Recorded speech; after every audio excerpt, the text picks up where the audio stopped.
Check out how I used my home studio to create the spec ad for Malk.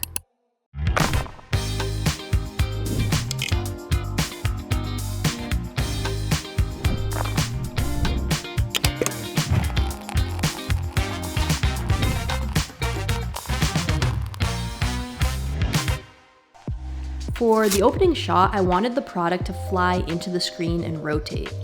To achieve this, I used a turntable, gaff tape, a cap to a cosmetic product, and sticky tack. I used the gaff tape to attach the bottom of the cap to the turntable, and the sticky tack to attach the top of the cap to the bottom of the Malk bottle. For the lighting, overhead lights are off. I used two Aperture MT Pro tube lights with the first light as the key and dialed the intensity down to 22.5%. Since I don't have a softbox or diffuser for my fill light, I used a piece of white foam core and pointed my fill light at it using 30% intensity to fill in the shadows. Both lights are set to a cooler color temperature of 5300 Kelvin. I'm using this Aperture MC light as a backlight to help better separate the product from the background.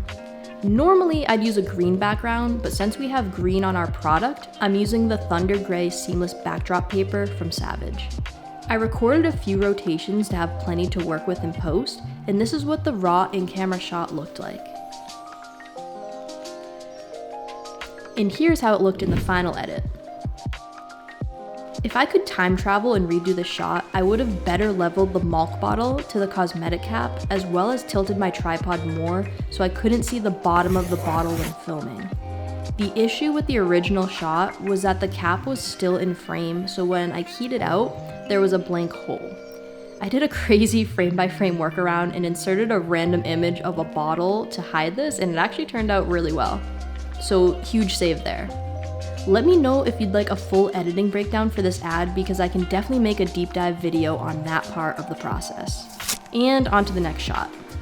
Speaking of going back in time, the shot of the cap flying off the bottle took some trial and error as well. My first attempt, I used green gaff tape and a skewer to try and lift the cap off of the bottle, thinking I could key out the green in post. Too much of the green tape was on the cap, so when I keyed this out, too much of the bottle cap was missing, and the motion looked too unnatural anyway. Luckily, I had tested this clip in Premiere while I was shooting and was able to quickly realize I'd need to come up with something else.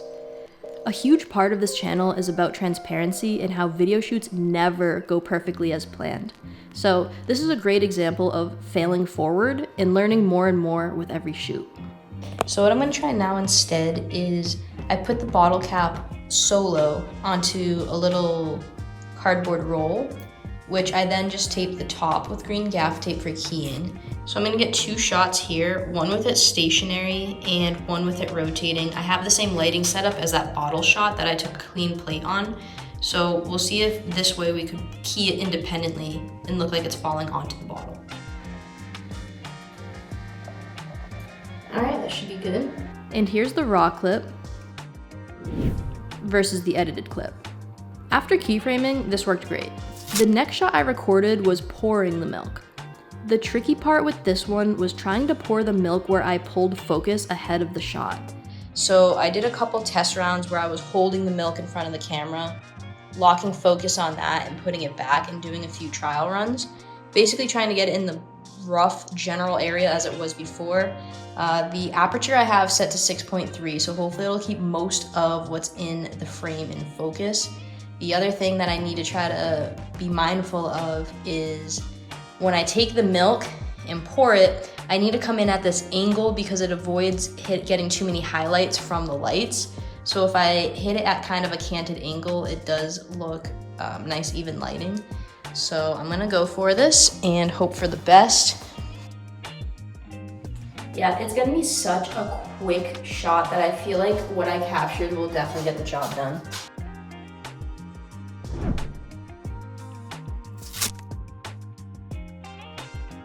I switched over to my green backdrop to record the lifestyle shots and poured the milk into a mason jar to get the cookie dunk shot. And I have the Aperture MC light, basically full blast, going against the green screen to help illuminate that and decrease any shadows. And then same, just have the key in the fill to illuminate the product itself. I threw down this little wooden backdrop just to make it a little bit more dynamic. And this is how it's looking in camera. I'm also filming this shot further back because I'm gonna plan on editing this to be cropped in to be a split screen. I'm giving myself plenty of room to be able to crop in while still keeping that the focal point right in the center. I'm gonna do a test here. So if I were to just dunk, I need to come in so my arm's not being shown though.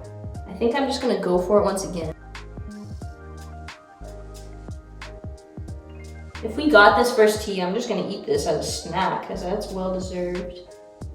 I think that's gonna work. Oh. Okay. Here's the raw clip. And here's the edited shot before creating a split screen with it. For the cereal shot, I bought blue plastic bowls off of Amazon and chose a pack that had this dark blue one that I felt matched the Malk branding really well. I'm just gonna pour my cereal using some Lovebird cereal. I would definitely love to do an ad for them. She good? Oh shit. Yo, if that would have knocked over that milk right there, we would have just had to cut this for the day. Come back tomorrow. I raised my tripod higher for this shot so we would capture more of an above angle of the cereal. Okay, so I ended up pulling the green screen down so that way it'll cover the background of the cereal in my shot when I crop in. I'm going to try to hold the milk with one hand and then my Aperture MC light about this angle with my other hand. Here's the raw clip. And here's the edited shot. The latte shot used the same setup as the cookie shot. The goal with this one was to try to create the cloud effect in the glass as the milk is added, and it came out great. Oh yeah. That looked good in real life. Let's see how it looked in the camera. Raw clip. And edited. And here is the split screen with all three. All right, the last shot is the hero. So I saved that glass of milk from the cookie shot, and then I have the product in the foreground, and then I have these fake almonds that I bought online. I thought these were all individual almonds, but it was such a ripoff. This is just one chunk like this. So it's definitely was not worth the money. Honestly, I spent way too much for what that is. They do look pretty real though, but originally I wanted separate almonds so I could throw them up in the air and do like a slow-mo almond shot, but whatever, you gotta roll with what we got here. I think for the hero shot though, it looks really good to have it kind of like in that cluster. I'll also try a shot with maybe like 2 milk bottles. Yeah, slightly more zoomed out, I think.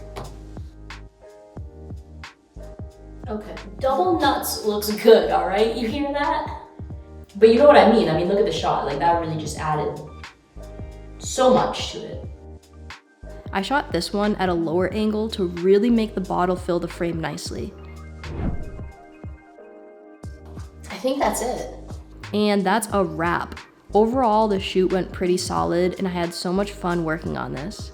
Let me know if you'd like to see a behind the scenes video on the editing. I'm in the process of storyboarding my next product video, so keep an eye out for that as well. As always, I appreciate you guys for checking out my videos.